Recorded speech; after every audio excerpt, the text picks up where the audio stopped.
I need some traction. You need some traction. Exciting topic today. Our speaker today, Matt, has more than 30 years of experience building and leading world-class SaaS and consumer companies. He's led growth for a number of companies, including Rosetta Stone, Real Networks, Expedia, and a lot more. And he was also an EIR at a venture fund, right? Is that correct, Matt? That's right. Awesome. And so you invest as well from time to time, or? Time to time, yeah. Awesome. So you have a good understanding of starting companies, scaling them, investing. And I see, you've been with a few of my friends. I know the folks at Voyager. I know the folks at Pioneer Square Labs. And then you recently wrote a book, 5 Questions to Unleash Your Company's Hidden Power, which you're going to tell us all about in this session today. So Matt, give us your backstory. How did you get into company building, investing, scaling, and then launch into your wonderful set of slides for us? Yeah, so I have kind of my friends call my career background a little schizophrenic because I've jumped around between startups and turnarounds. And, it's wildly different in where I focus in terms of verticals as well. And so for the last 30 years, as you said, I think I officially call myself a change maker, but I have kind of a funny way to describe myself in these slides. But I've done late stage, early stage. And the reason why I wrote the book, and then I'm doing this talk today and I'm excited to interact with the community here, is when I started out in my career, I was a product manager and I jumped around to a lot of different companies. In particular, one was called Real Networks. At that time, it was called Progressive Networks. At that time, it was really the only way to experience streaming audio and video on the internet. And then I went off with another gentleman to start a company called Atom Films, which is one of the first entertainment hubs on the internet back when you still had 56K dial-up modems. And so we were doing kind of unique short form entertainment that's kind of well known today. And that experience going through a turnaround, that big Web 1.0 bubble pop, all those things that happened during that time really woke me up to the things that you need to learn how to do to keep your business viable and striving and thriving through all these different situations. So really the talk today is really about unleashing your company's hidden power. But I've taken kind of 30 years of all this experience from startups and turnarounds and kind of dialed it into 5 questions. And so this is really kind of a framework for everybody. And let's keep it interactive at the end. We can walk through it, but it's like a FICO score for your business. So as you're going through it, feel free to score your own business and we can take questions at the end. So we covered me. I love that mug, by the way. I actually have a version of that for real in my house. So I've unlocked about $2 billion of value. I just left Rosetta Stone several months ago, and I'm actually CEO of a public company, the first CEO public company job I've had at PetMeds. We're on NASDAQ as PETS, Pets. So I've been a CEO a couple times, a public company president several times, and this is my first public company CEO job. And I've raised a lot of money from folks like Allen and Company and Draper Fisher, Jerviston, and Sequoia. So I can speak to kind of that entrepreneurial venture capital side as well. But this is the funny slide. I enjoyed putting this in the deck. I'm also a man with a particular set of skills, and so when I wrote the book, it was almost cathartic for me because I felt like a lot of times when I take over these different businesses, I feel like the character from the 2008 movie Taken, Liam Neeson, when he says he's a man with a particular set of skills. I won't do the Irish accent. And so I've taken a lot of these jobs that are somewhat messy. Most operators would have avoided them. And I really enjoy these puzzles. And so whether it's an early stage business or a late stage business, I'm often brought in because I'm a man with a particular set of skills. So this is probably one of the few jokes. If anyone chuckled, I appreciate it. So let me step back. Everyone wants to be a market leader, and not everyone explains what that means. And so market leader is high market share growth and high relative market share. And so what you see here is a 2x2. I didn't invent it. This is from the Boston Consulting Group. It's their 2x2 growth matrix. And this is a guide to help you allocate capital based on where you are on this chart. And so obviously a cash cow and a dog is not where you want to be. That's both low relative market share and low relative growth. And then so in those instances, Boston Consulting Group would turn around and say, hey, you should harvest that business and put that cash somewhere else.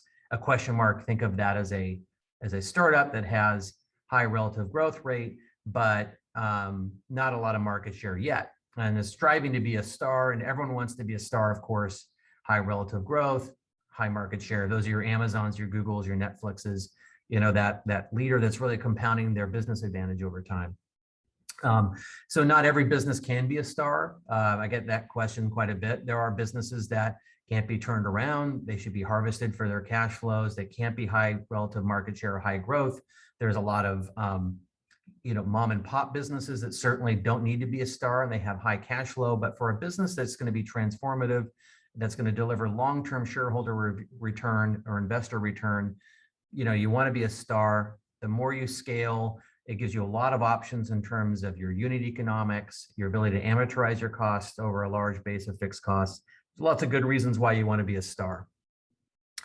So can you change your market position? So this is one of the reasons why I wrote the book, because there was no manual on how to turn around a business. And so the answer unequivocally is yes. It's not like how the Greeks thought about predestination. Like, oh my gosh, I was born this way. The gods have determined that this is the way my market and my company is going to live. It's not that way. It takes a lot of work if you're in a startup or in a late stage business that wants to either turn around or pivot or go into a different vertical. It takes a lot of work. And what I always avoided was expensive consultants coming in telling me really a regurgitated version of what I already knew. And so I really believe in teams figuring out these problems themselves. You can certainly bring in industry leaders or insight advisors, but really, the nuts and bolts of your business hopefully should be well known to you, and hopefully this is a good guide for you. So let's get into it. I've prefaced this a lot. So the 5 questions are TAM, so that's total addressable market, timing, track record, plan, and momentum. And I try to kind of copy the FICO score or emulate the FICO score rating system. And you're kind of looking for those strong indicators, and we'll walk through how to score that in a second. In fact, that second is now. The equation is easy. So I do use a shorthand for it, T3PM. So TAM, timing, track record, plan, and momentum. We'll walk through each one, and then I'll show you a real world example, and then we'll certainly take questions. So that each variable, TAM, timing, track record, and plan, it's 1, 2, 3 scored. And then you multiply that sum by 1, 2, or 3 on momentum. And that gives you a sense of the strength around momentum. You could have like a really strong TAM, big TAM, great timing, crappy track record, crappy plan, and still have the ability and momentum to attract capital and talent, and you're in good shape. You can have lots of different combinations of those, but typically momentum will tip you to the negative if you really can't turn things around. It usually means there's something wrong with momentum, but we'll walk through all that. Okay, let's go through the first question, and feel free to score at home here. So, is the market big and growing? So you can fix a lot of things in your business. You can fix your go-to-market, you can fix your strategy, but you really can't fix your total addressable market. If you're in a small total addressable market, it just limits your options and your optionality to do different things. And that may seem like the most obvious thing to say in the world, and it is, but you'd be surprised how many businesses that I've looked at, taken over, invested in, ignore that, and the founder or the CEO is enamored with whatever they're doing for some personal connection. So it's this kind of funnel of life: the total addressable market, the service addressable market, and the obtainable market. And that's the TAM, SAM, and SOM. I'm sure most of you know this already, but if you have a $1 billion TAM, my guess is you have a service or product or something that you're trying to do that can't address 100% of the total addressable market. So that's where your service addressable market comes in. That's that sliver of that market that is attainable by your business, and your attainable SOM is really kind of your budget, your forecast, usually your 5-year. And so defining that's really important. And if it's big enough, you have a lot of room to grow. If it's a small market, let's say you have a $20 million market you're going after, and you're at half of that, well, you don't have that much more to grow before you bump up against that ceiling. You might see that in a consulting business, for instance. So having a big market is super important. Sounds like the most obvious thing in the world, but you'd be surprised. A lot of great things happen when you have a big TAM and you have a SAM that's really interesting. And one thing I'd say about SAM, the service addressable market, is think about a demographic, psychographic, something with the customer set in terms of cohorts to focus on, or if you're doing B2B, focus on firmographics or something around the size of business or the type of vertical. Don't try to go after everyone all at once. Think about the bowling pin strategy of defining something within your service addressable market that you can knock down, you understand those customer wants and needs, and you go after that. And you can always expand after that. So that's the TAM. So one, if it's still emerging; two, if it's less than $1 billion market; and three, if it's large. So 1, 2, or 3, and higher is better, obviously. Okay, timing is the most difficult discussion point. It was actually the most difficult part of the book when I wrote it. I actually asked a bunch of friends of mine that are really good at timing. Rob Sullivan, who was the chairman and CEO, and still is the chairman and CEO of GoFundMe, the founder of Angry Birds, Nicholas Head. I talked to a lot of folks about timing, especially things that were so far in advance you'd have to make a bet.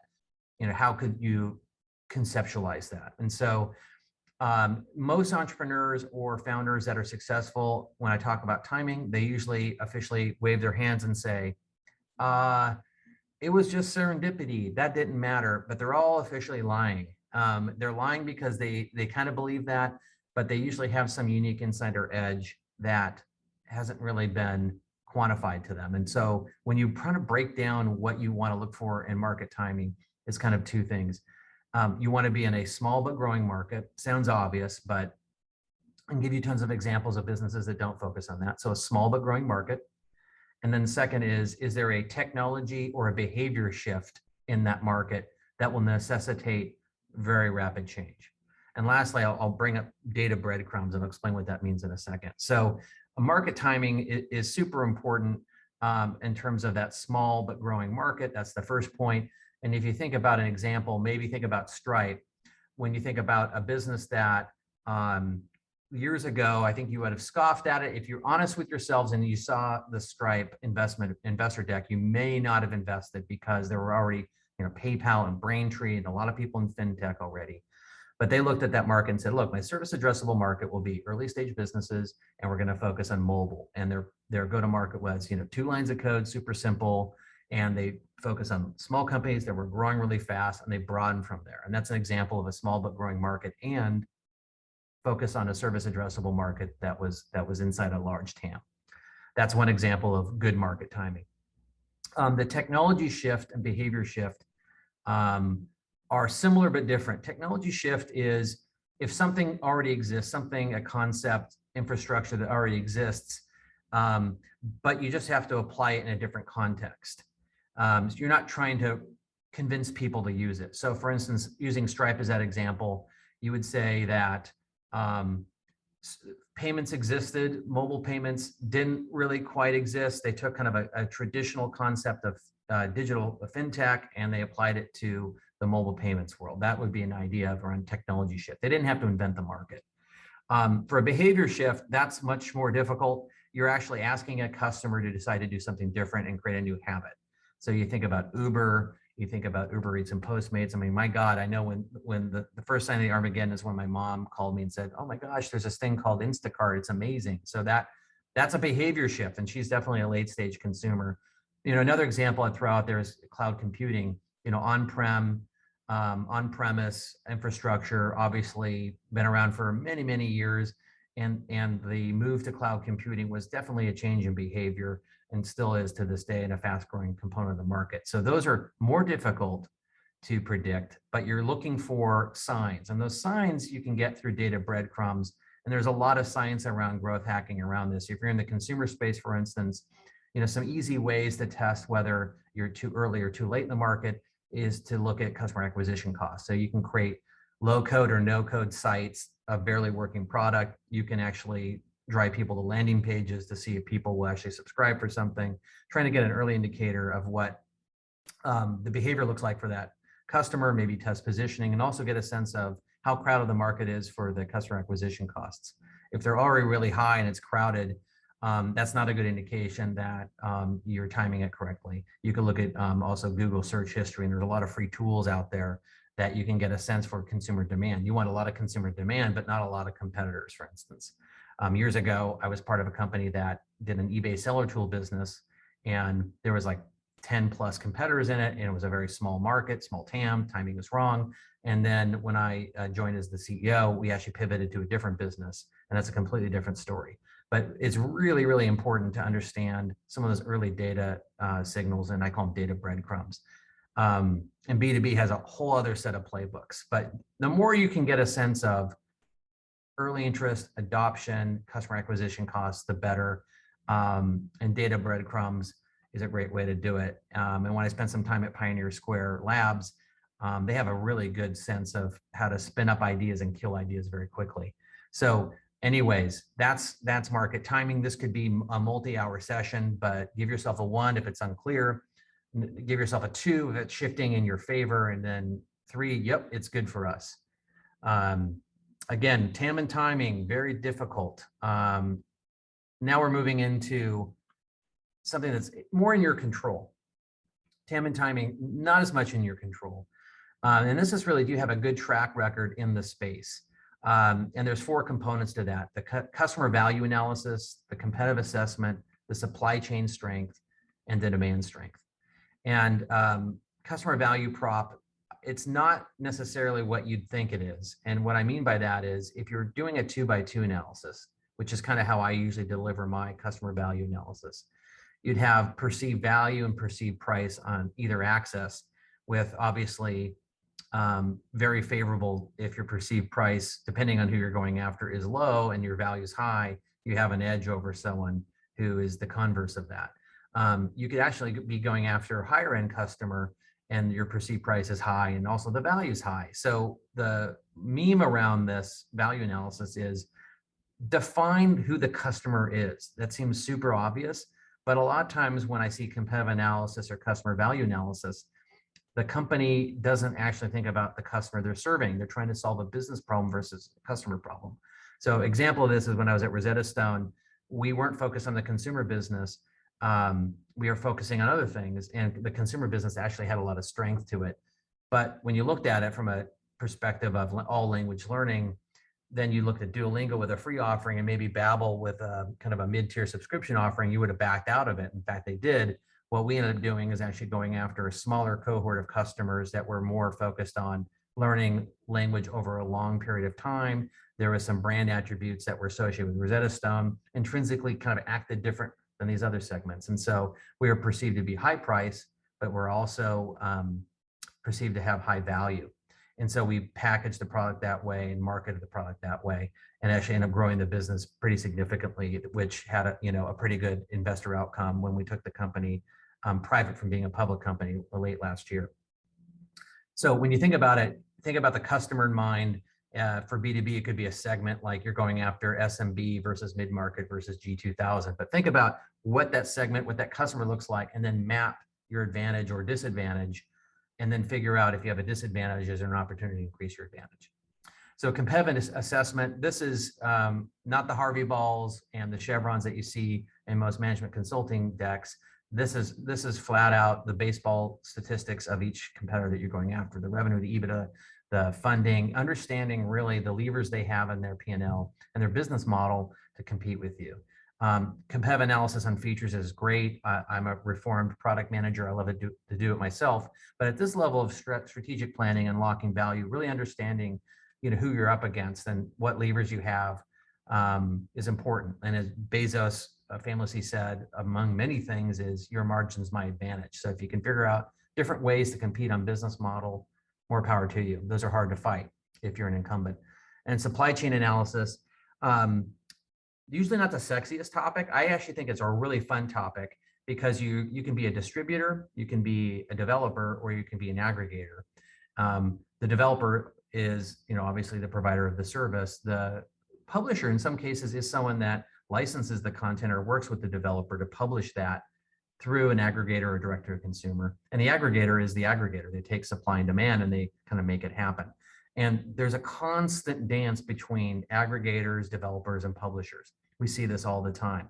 You see this with, Home Depot, for example. You could think of them as an aggregator, but they have their own private label brands like Kirkland, and they've made a decision to put their own supply in their platform. Or in the case of Amazon, they have their own private label brands in their marketplace because they want higher margin and they have the ability to actually turn the knob of demand to their own brands. Think about supply on the travel side. You always have a dance between airlines going to direct consumer around Expedia and bookings.com. You can see this thing with Apple and Epic.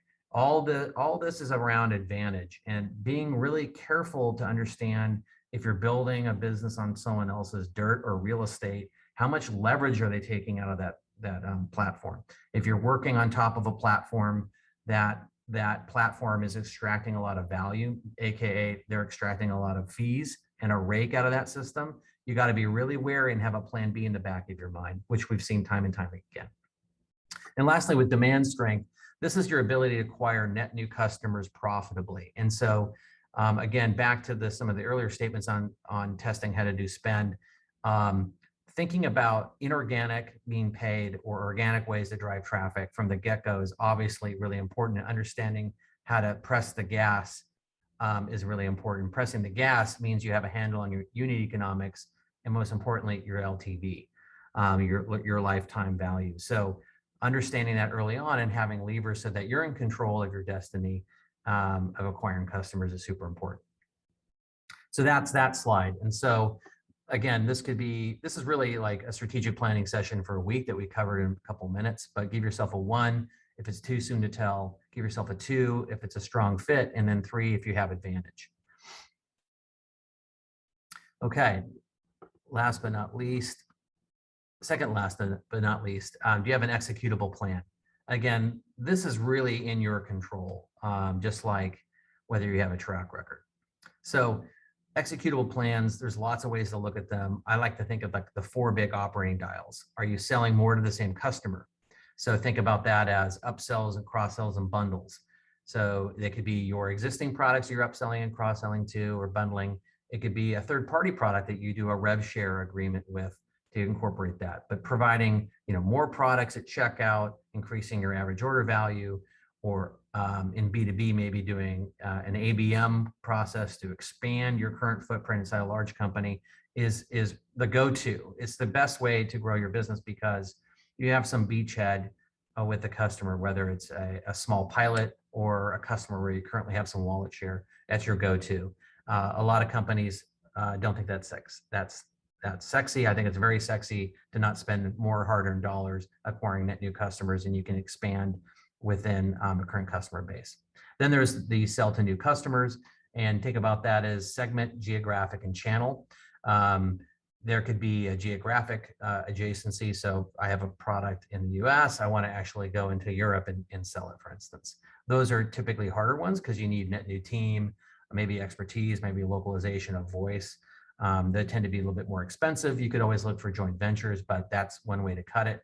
If it's a digital product, more likely you can go to geographic with less upfront costs, but still more expensive. Segment, example there would be, let's say I'm a mid-market company in a SaaS play, and I want to actually move upstream and sell to the G2000.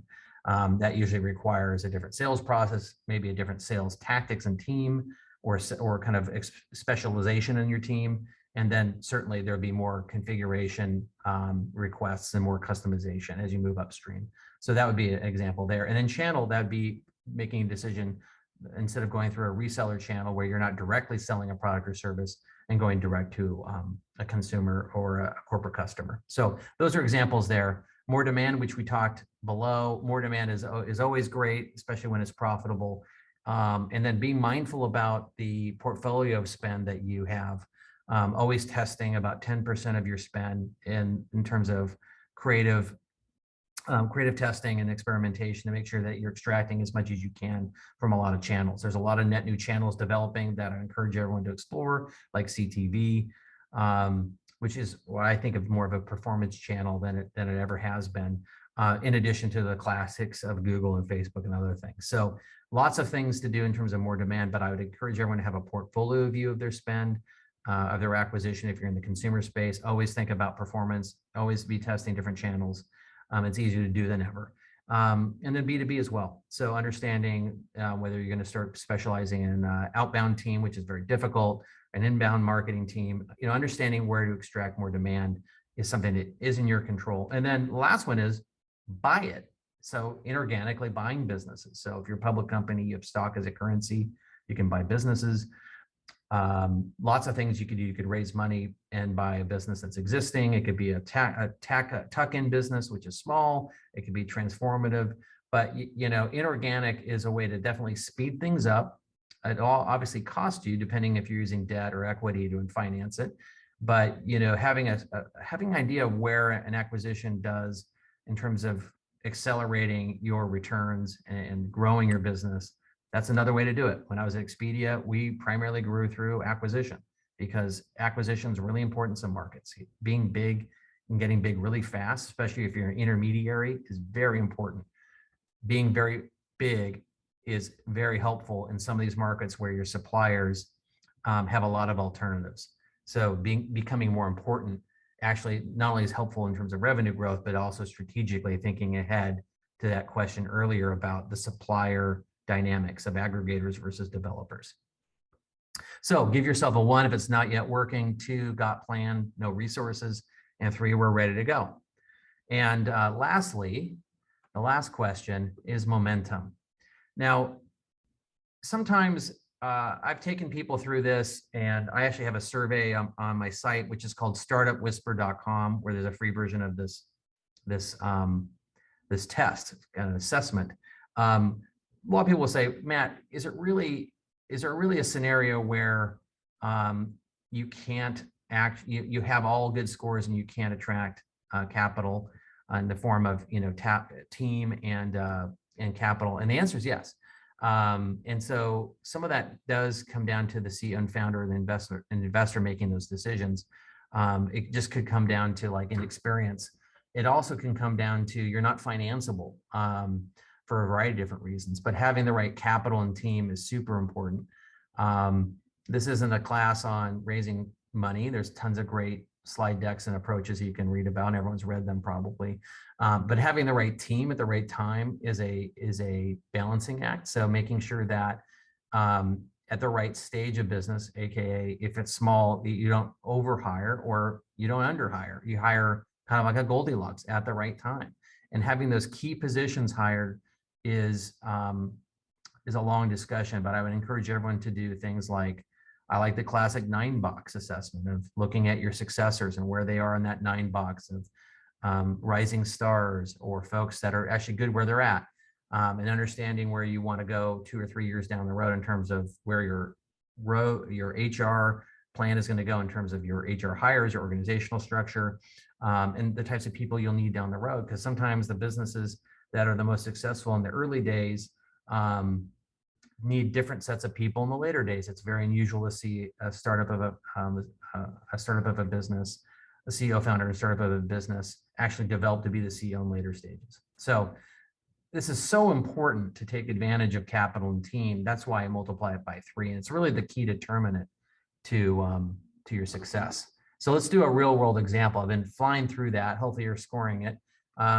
Recent business is Rosetta Stone. I can speak to that because I'm not there anymore. When I started, if I were truthful, I think it was, people called it dog. I mean, they said worse things. I think they called it dog with a SH and, apostrophe T at the end.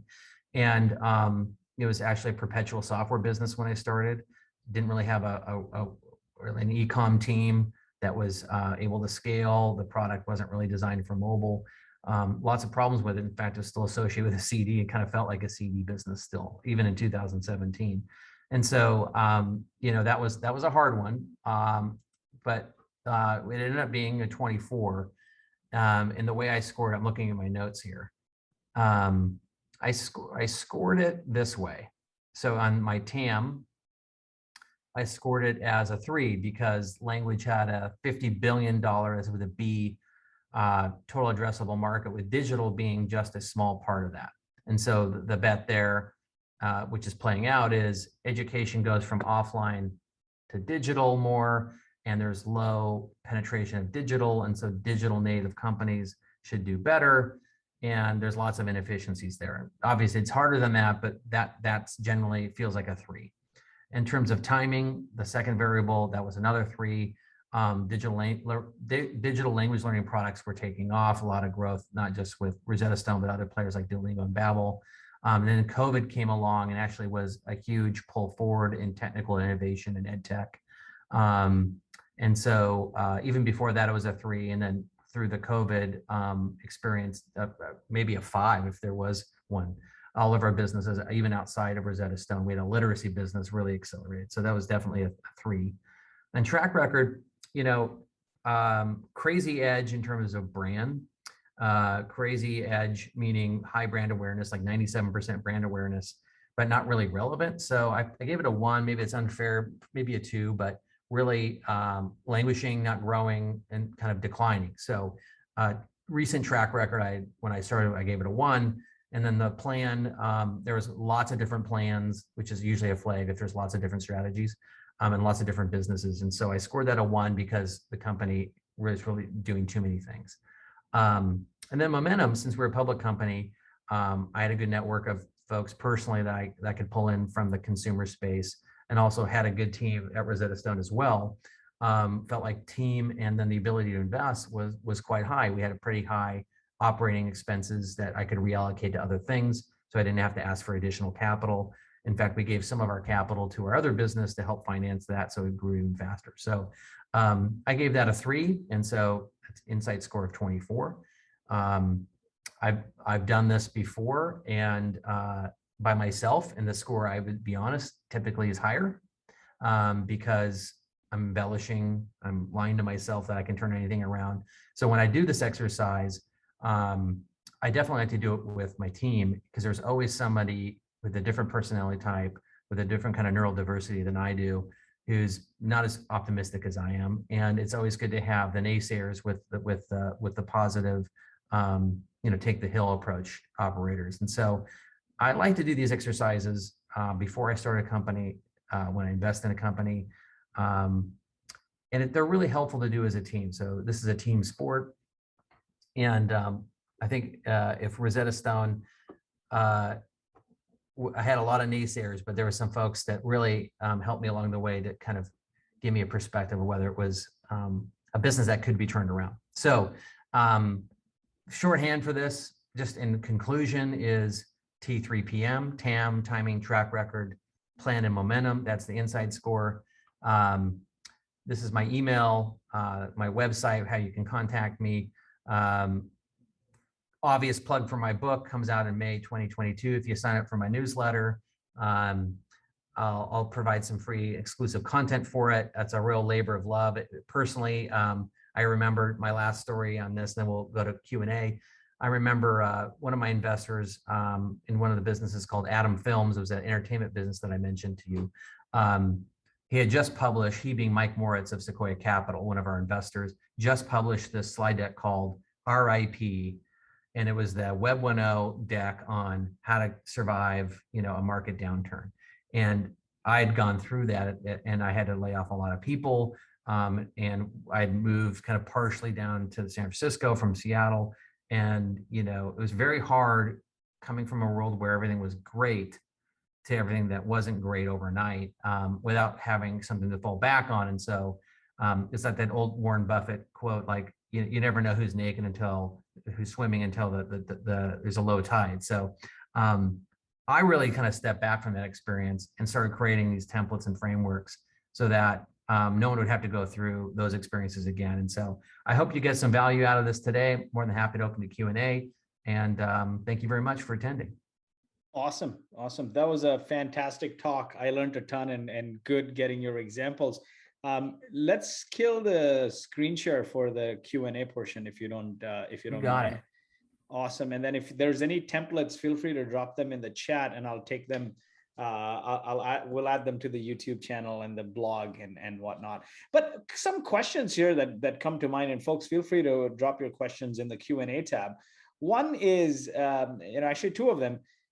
In polling a lot of entrepreneurs and about like 115,000 of our community members, two of the most important things, one is resources and one is and the second is capital, which are most important to startup growth, right? So let's take it with capital, because you said something very interesting. You said not every company can raise capital. There are other reasons.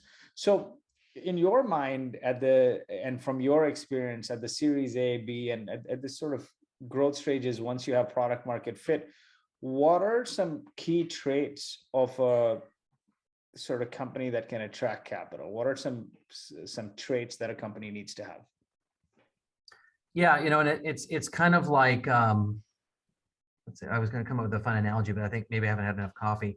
It does, I think, with the early stage, you can almost dial back my equation for a startup on team TAM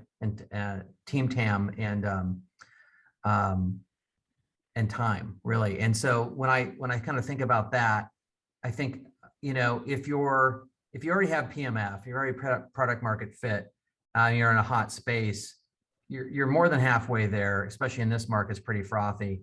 I see that some of the approaches of the founders just aren't financeable, whether they have the right network or not, or they don't have the right skills, or they don't have the right co-founder set up. So that team configuration, I think, is the key. It depends on whether you're on the second slide or the last slide if you have a strong team. If you don't have as strong of a team, you're an unknown team. Obviously, there's a lot of natural networks to get you connected, but also, associating yourself with an advisor or a board member, or someone, or maybe even like, some pre-money or early money in is helpful. But you generally don't see a situation where someone's got a hot idea that's growing, they can't get funding. That comedian Rodney Dangerfield, I don't get any respect. It's like you generally see people successful there in this market, but that team piece, I've seen that go the wrong way if they're not financeable, they're not known, they don't have any kind of street cred. Definitely. And then, the market is bonkers right now, right? Like there's lots of money going in. Traditional VCs are getting attacked by sort of hedge funds that have, spotted huge growth in SaaS and public markets that are coming in and writing blanket checks en masse, is what it seems like. But still, business fundamentals are important. Are there some growth metrics or revenue ranges you've seen that help companies sort of get to, you're at a seed round, get to A round, get to B, and then scale kind of thing? Yeah, it's bonkers right now. I mean, I don't get it personally. Early stage investing is almost like being a talent scout. I mean, I have a lot of friends who do early stage investing, and I'm just like, I'm old school. I like to like discounted cash flows, which are like kind of ridiculous because you're assuming what the future is going to look like. Look, you get your first $1 million, you can write your own check. 1, 10, and 50. There's those ranges. Everyone's got the ranges they're looking for. Even early revenue is getting massive premiums right now. You've got like the Tigers of the world coming in and throwing a ton of money at people. If you have PMF and reasonable sample revenue, you're going to be able to get to whatever premium threshold you want. But be careful if you ask for it. If your valuation is too high, you have to live with that. And you're on the treadmill for the next tranche of revenue, which is just a multiple of the last thing you said. So I always tell people, manage the cap table appropriately and raise as much money as possible with a reasonable valuation. If you treat people like a transaction on the way in, that's how you'll get treated on the way out, right? If you optimize for the valuation and if you can't hit that number, then things don't get as pretty. Now, from your experience, a lot of people have different ideas of product market fit, right? When you're looking at a company, how can you tell that this company has product market fit? What are your indicators? Yeah, I mean, like the two that I love, they're not mine, one is the long Mark Andreessen quote about, money comes from the ceiling, and, the bank account's overflowing. That's the fun one. And it's like so long, I can't remember everything he says. It's like 2 paragraphs. The one that I really like that I used a version of this years ago is the PMF question that Rahul superhuman quotes. It's not his, but it's if your answer to the Likert question is, will you be really dissatisfied if this product didn't exist and it's over 40, you have PMF. I love that. And I've used a version of that for years, and I've just started using that. The other one is just the DAU, MAU metrics. That's the other one that I look at in terms of just the raw engagement, because the PMF 40 question is good for, it's a good litmus test, but also just looking at the event level data on engagement is super interesting. And so if people want benchmarking on that, like I had a friend of mine who was like self-flagellating himself because like he felt like his DAU MAU was really low. And I said, look, go on App Annie, get some of their free stats and just benchmark your thing versus that thing, and then come back to me. And he was like, well, I don't feel as bad, because you're not going to have the DAU MAU of a social network if you're, more of a business app. So, I look at DAU MAU, I look at the PMF 40 question, and then, I think those are good indicators. Definitely. So summarizing that, and folks, Rahul did a great talk for us a little while ago. So you can search our YouTube channel, Traction Conf, and Rahul Vora. But I agree, like getting that sort of, I guess in a way, it's a take on the net promoter score, is like, how disappointed would you be if you were, if this product didn't exist? And then the second thing, the DAU MAU, all it's saying is you have high retention, right? And if you have high retention, and customers would be very disappointed if you were to leave, I think that's a good sign of product market fit, is what I'm hearing. There's one exception, and this is the founder, Scott Dorsey, who's well known and CEO of ExactTarget. He also has this quadrant. I can't even remember the axes, but you can also have customers that are trapped. Yeah. Like they hate it, but you're mandated to use it. Like, I'm sorry, one of my close friends was a founder of Concur, but like, how many people love their travel and expense software? Most people don't.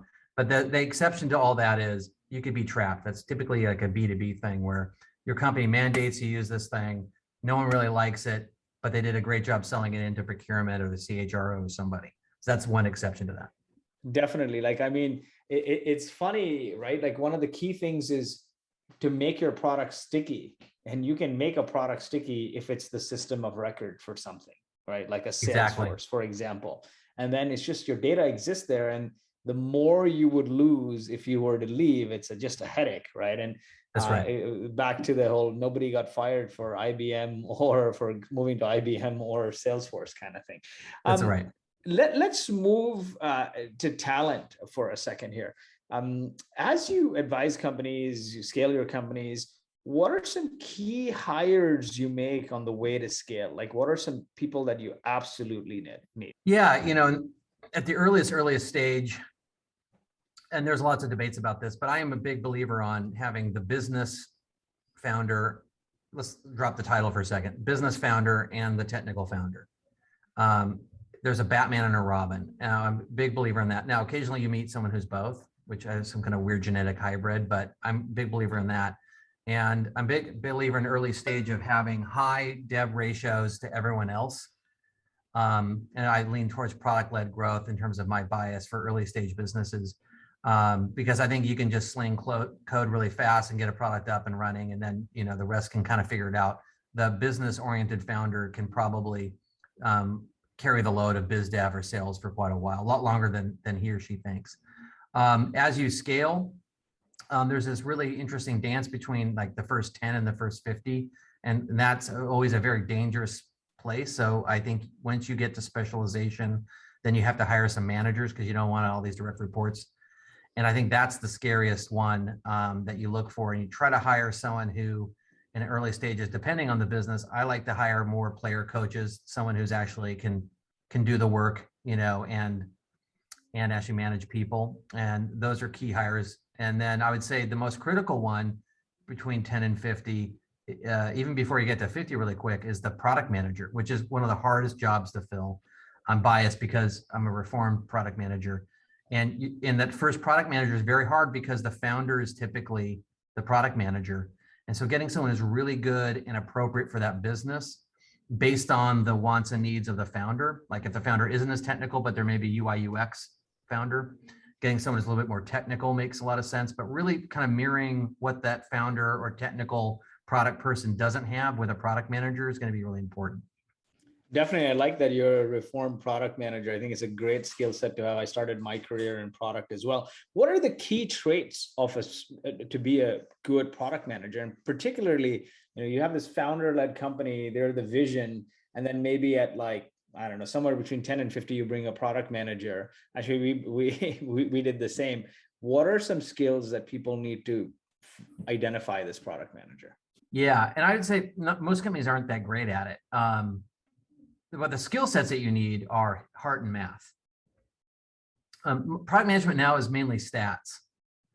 To be honest, it's like I'm old school. Like I remember doing lots of market research, but we didn't have like Amplitude or something like that where I track all the events. Like we had like really kind of pre-Cambrian versions. There wasn't even Homo sapien versions of product management.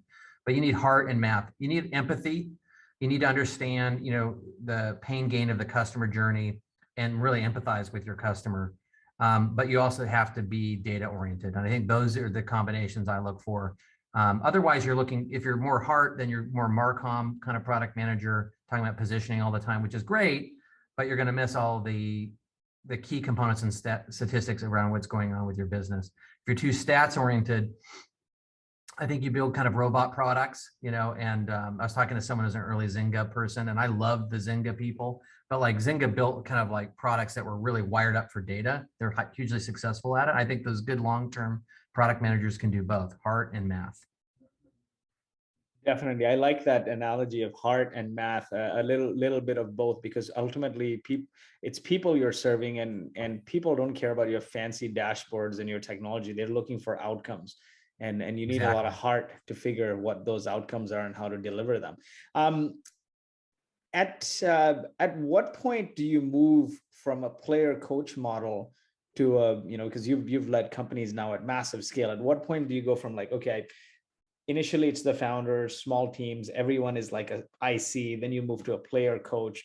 When is it time to actually find execs who are just sort of leader coaches versus player coaches? It's a really good question. So it's really about, I believe in kind of road mapping your time along with your strategy. And so if you're doing kind of like a 5-year strategy, like good luck in trying to actually put that down on the calendar, but you should have like some perspective on where you want to be. Every year, this is going to sound anal retentive, but every year I do kind of and there's many versions of this. I just did my own version of this. I didn't read it from any book, but I do a year plan.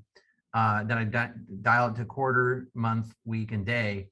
And I always have kind of a 2 or 3 kind of perspectives, initiatives that I want to get done. And I really ignore everything else. And so from my perspective, if I can't get those 3 things done and I'm maxing my life out, which I typically do on a regular basis, then I know that's usually a time to hire some specialization. Or if the area of specialization is so poor or unoptimized, it's clearly obvious. So that's kind of my gut. My instincts are, though, when you look at a company building, if you're building rapidly, you can actually do ratio analysis on who you need and when. And so, product manager to dev, test to dev, execs to everyone else. And so I benchmark that as well. I have kind of my folksy way of doing it. And then I kind of have my org way of doing it. I look a couple years out and go, okay, this is generally the ratio I need for this level of growth. I was just talking to a friend of mine who's the head of product at Bark, and they're growing really quickly. And they're just all ratio driven on how they're building out their product management team. And I thought that was really interesting. Yeah, and again, I think like it's heart and math in everything, right? In terms of like those ratios, though, what have you found sort of as an ideal ratio to number of reports to a manager or a leader, kind of thing? Yeah, there's lots of studies on this. Like personally, if it gets over 7 for me, that's rough. They call it span and scope. If you talk to HR people, what's the span and the scope of the person?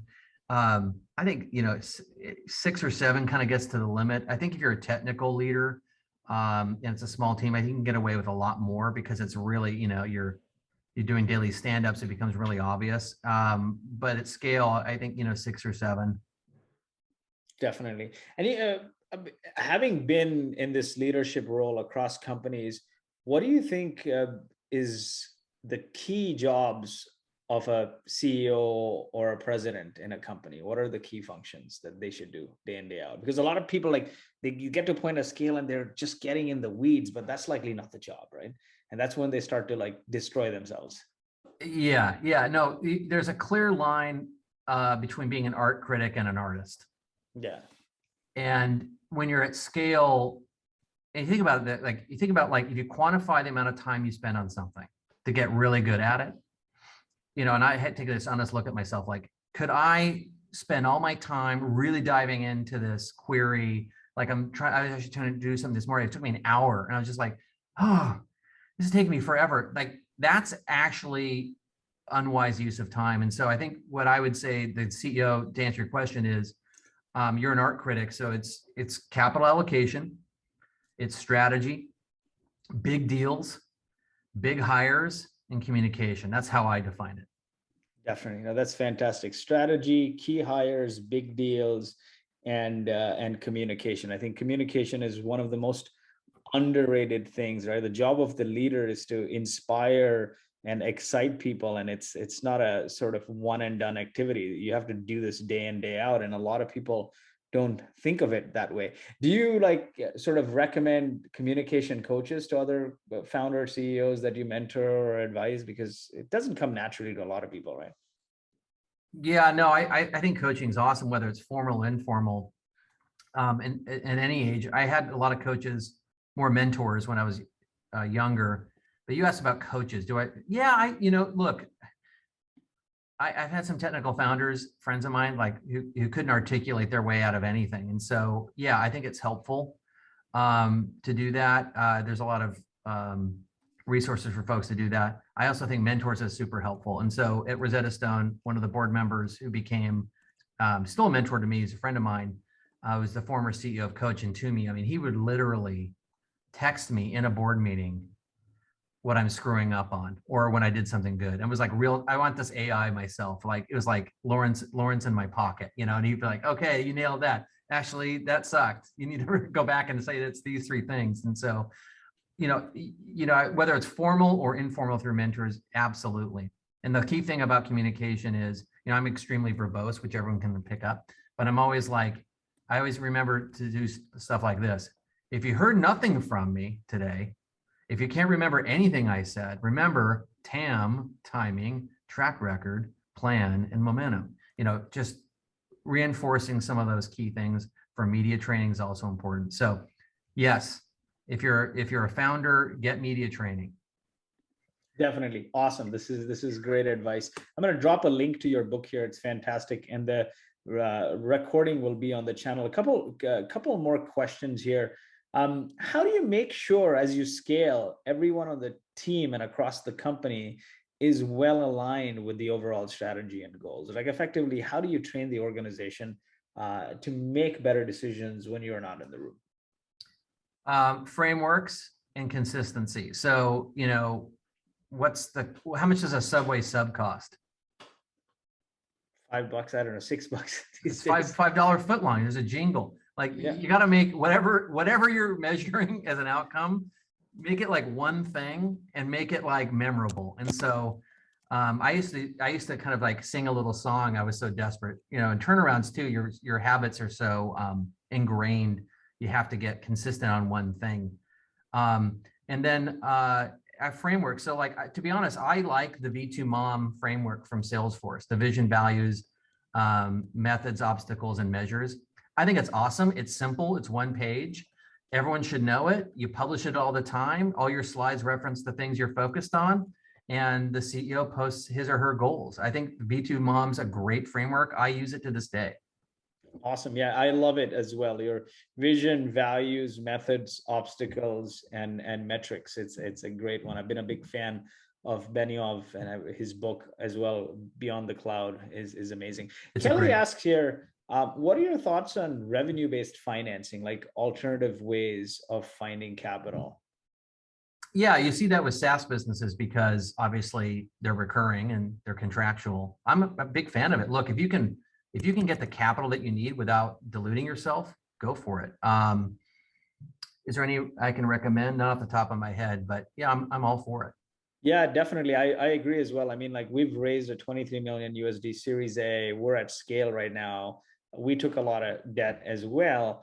And, it helps you reduce your it helps you maximize your equity and reduce that burden as long as there's no strange covenants in there.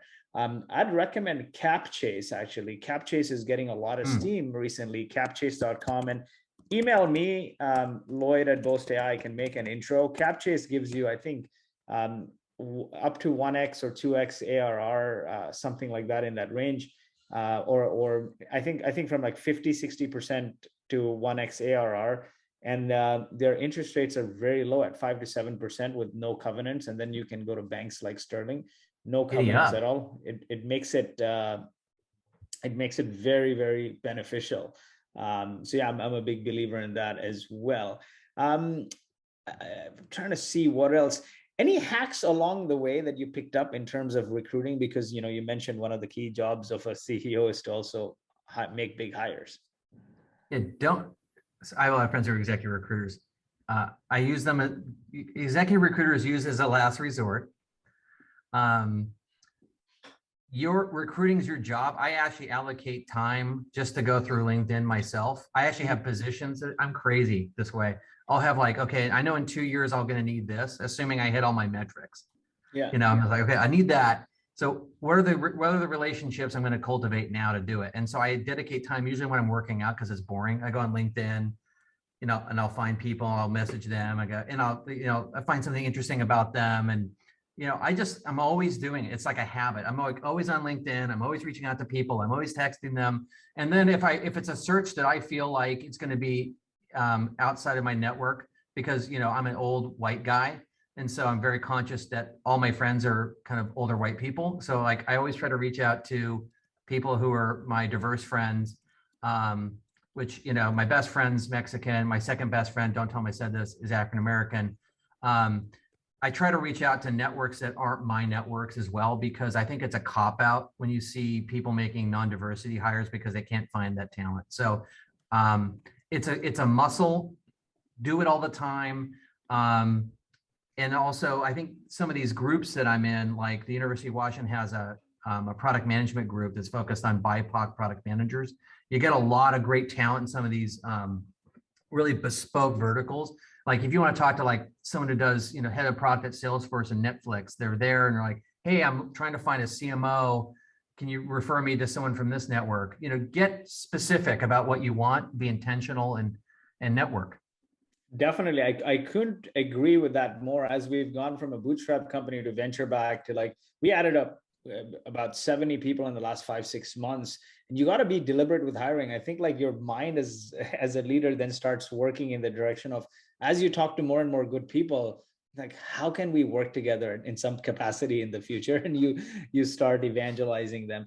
This has been an awesome conversation, folks. Please get this book, Unlock Questions to Unleash Your Company's Hidden Potential. I've dropped it in the chat here to everyone, and we'll drop it on the YouTube recording link as well. Matt, as you look back at your career, what do you wish you did more of, and what do you wish you did less of? Yeah, I was extremely impatient. And so I think being more mindful about the companies I should have stayed longer at, and maybe mindful of the opportunities that may have economically have been more interesting, but not really satisfying me. So being a little bit more patient and more deliberate about career choices. I'm an adrenaline junkie, and I love change and action. In PetMeds, we're one of the leading pet pharmacies, and Chewy kind of kicked our butt a little bit, and now we're gonna bite back a little bit. So, but being a little patient, because not everything can be fixed overnight. And that's the advice I give myself. But it also depends on the phase, right? Because if you're starting out and trying to get to product market fit, it's a lot of sticking out elbows and any means possible. And then you get to a point of scale, and you got to balance that that sort of I guess sticking out the elbows and being more patient, I guess. Any outside of your book, any books that you love that have been super helpful? I think to be honest, the best strategy book is 7 Powers. I forget the author off the top of my head, but 7 Powers is like the ultimate strategy book. there's some light math in it too. So like, it's not like a page turner. Like you're going to be like looking at and studying and kind of slowly going through it. I think the forward's from Reed Hastings from memory. The second one is, it's not Outsiders, the Gladwell book, it's Outliers. It's studies some of the top CEOs and how they've returned the most amount of capital. That's another one. I forget the author there, but those two stick out at me. I think Outliers might be Malcolm Gladwell. Outsiders, sorry, Outsiders. The Outsiders, awesome. So the Outsiders, and then 7 Powers. Yeah, awesome. Yeah, I'm gonna drop the link. I think 7 Powers is this one, and I end up buying these and trying to listen to them anyway. So this is fantastic. Well, Matt, thank you so much for joining us. It was a great session. Enjoyed the Q&A. Enjoyed the slides as well. From all those 5 questions, if somebody could pick like 2, what are your 2 must-haves from those? TAM and timing. TAM and timing. Timing is hard to get right, though. What is your top hack for getting the timing right? It's, to be honest, if it's consumer, I look at customer acquisition costs. Yeah.